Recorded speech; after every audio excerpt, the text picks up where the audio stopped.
ఎక్కడా ఇవ్వని విధంగా సంక్షేమ కార్యక్రమాలకు నాంది పలికారు. నేను సూపర్.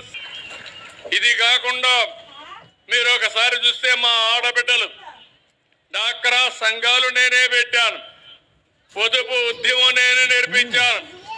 ఈ రోజు మీ దగ్గర డబ్బులు ఉన్నాయంటే గర్వంగా తలెత్తుకొని తిరగలుగుతున్నారంటే అది డాక్రా సంఘాలు నా మానస పుత్రిక అని చెప్పి కూడా నేను మీ అందరికీ తెలియజేస్తున్నా.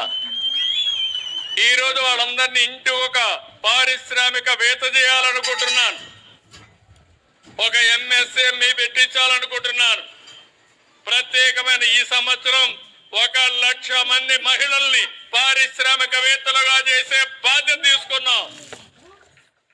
ఇది కాకుండా ఇంకొక పక్కన దీపం నేనే పెట్టా.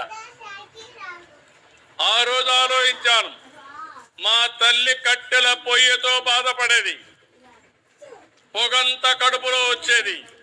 చిన్నప్పుడు నేను చూశాను.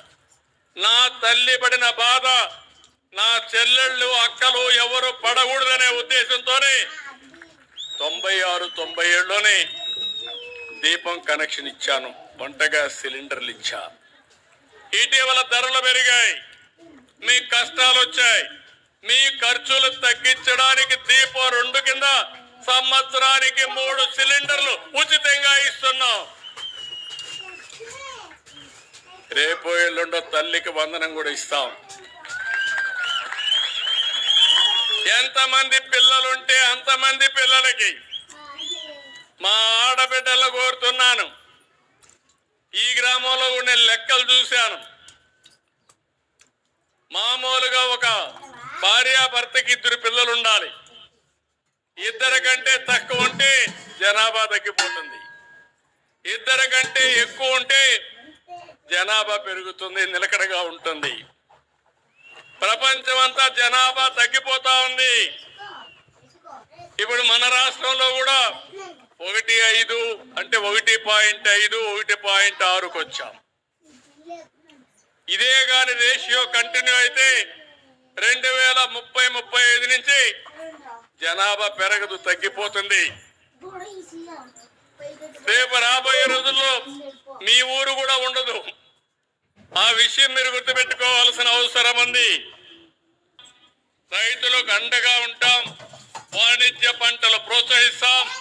అదే సమయంలో నూజివీడు ఎప్పుడు కూడా నూజివీడు రంగానే గుర్తొచ్చేది బ్రహ్మాండమైన మామిడి పళ్ళు గుర్తొస్తాయి, నూజివీడు పళ్ళు. ఇప్పుడే ఒక ఆడబిడ్డ ఒక ఎంఎస్ఎంఈ తీసుకొచ్చారు. ఒక చిన్న విషయం,